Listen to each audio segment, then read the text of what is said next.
All right, guys and gals, how's it going? Again, Shelby Jones and Chris, what's your last name? Wasselcheck. Wasselcheck. Wasselcheck. Say that 3 times fast. All right, from Nomad Performance, we're here again trying to give you all some tips on nutrition for better performance in the box, all right? So a very interesting thing, we just came in, started getting set up for this, and at the end of the 9 o'clock class, one of our members had a pretty good question for Chris. So Chris, what did she ask you? She wanted to know if proteins were gender specific. And there's not gender specific proteins out there. What you find is different companies come up with different blends. And that's what leads them down these roads to promote like a gender specific protein. Usually it's like, oh, for her or something, you will usually have like a hoodie or like an appetite suppressant in it. And that's what will usually lead to a difference in a protein. But it's not the protein that's different, it's whatever the company's blend is that's different. So if you have like, a lot of people are always asking, what kind of protein should I take? What should I take for different times? What we find is if you want like a standard protein, something like this guy, we have these ones on hand because this one is just a straight protein. You know, I mean, you get in here, you start looking through the ingredients, it's not loaded with extras, fillers, a bunch of fluff. And that's what you want. When you're matching up your serving size to actually your dosage size, you know, okay, it's 30 grams of protein, the scoop is 30 grams. Okay, it's 30 grams of protein. Some of them you get into, if you're in the store next time, take a peek, look at the serving size, oh, it's 26 grams of protein, it's 150 gram serving. What's the rest? Sometimes it's complex carbohydrates, that's fine, and then other times there's a lot of fillers and sugars and extras that you don't particularly need for your workout in there. So what we were talking about a little bit today was, she was asking what kind of proteins will be best for her and how she can recover quicker and better. There's a lot of ways to go about that road. We can kind of jockey it up based on what somebody's trying to do. She asked real quick too. Yeah. I thought it was funny that she kind of interjected about how much protein. She said she didn't want to get fat from taking in extra protein. So what's your take on that? Extra protein is, the protein's not going to make you fat. And she was talking about a milk source. She was like, well, some people take their proteins with water, some take it with milk.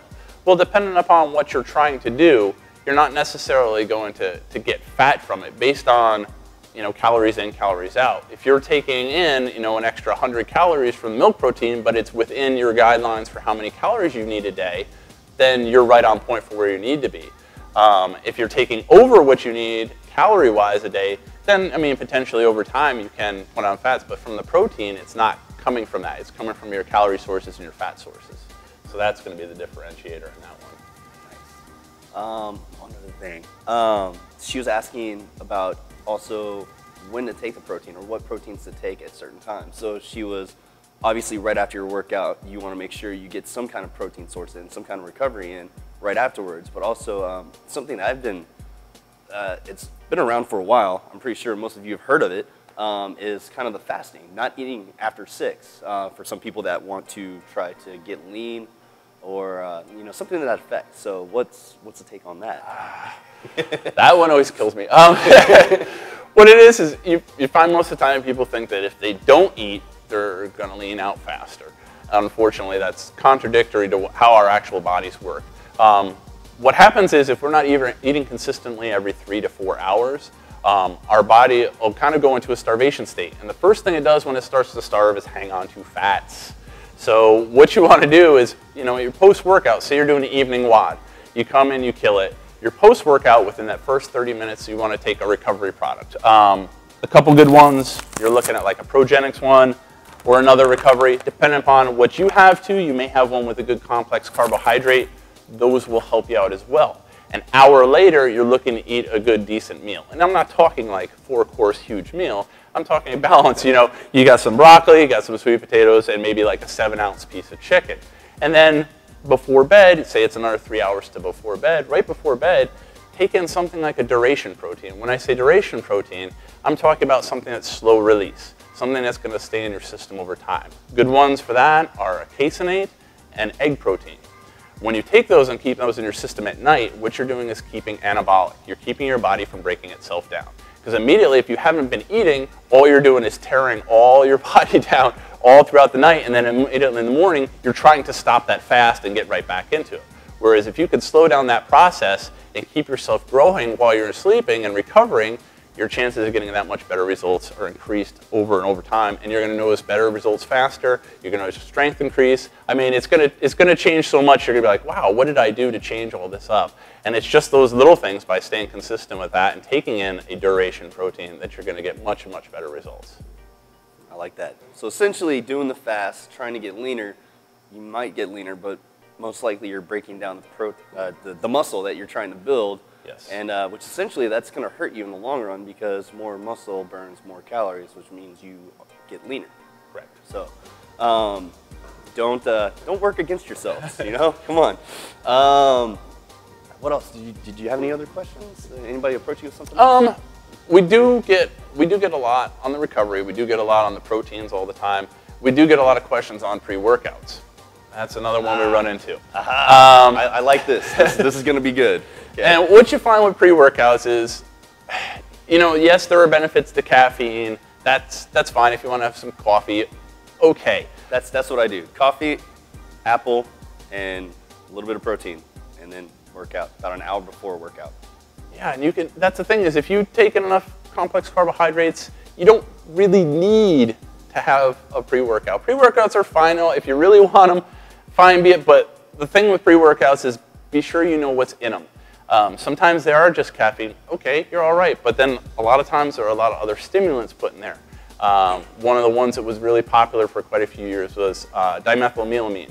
That was in everything. Yes, they were loading everything down. It's in some popular fat burners, and what it is it's actually banned in New Zealand because it was more of a party drug. It makes you feel all jacked up and feel all high.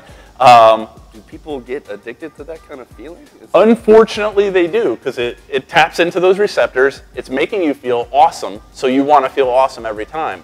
But it quickly burns out because, oh man, 1 scoop, I'm not feeling it anymore. Now I'm up to 2 scoops, so I'm already past the recommended dose. Well, I don't feel it at 2, so I'm at 3, so I'm at 3 times the recommended dose, and you can kind of see where we're going with that. You're still trying to get to that next level each time, and you're going, I can't get it, and then you're feeling fatigued, you're not getting what you want out of the workouts, and you're using it as a crutch. And we don't want to see that. We want you to come in, have the energy from regular foods, your proteins, get a good workout in. You'll notice your energy will go up with time as you do your nutrition properly, as you train harder and more efficiently, you're going to see those changes. A stimulant is just going to give you an immediate gratification, and then you're going to go, oh man, I need to find something else that's going to help push that up more. You mentioned, the FDA doesn't regulate any of those, so you're not sure exactly what is in it. And I mean, what kind of effects, like long-term use, do you think that would have on your heart? I mean, it's sending your blood pressure through the roof. It's constricting your veins. Absolutely.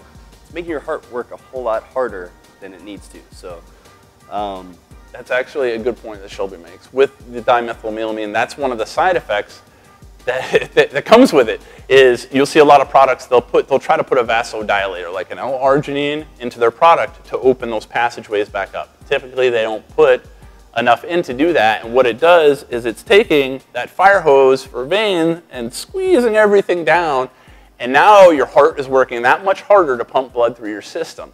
Unfortunately, that's what they are. They're vasoconstrictors, so they make you feel all jacked up, but then you're wondering why your heart's pumping out of your chest. A lot of people would say that that they notice that with any of those fat burners or some of the pre-workouts, is that, oh man, I've heard it so many times, man, my heart felt like it was going to pop on my chest. Well, yeah, it's trying to pump that blood through this little tiny thing like this instead of having it wide open and being able to pump blood effectively to all the muscles. And it's exactly like Shelby was saying.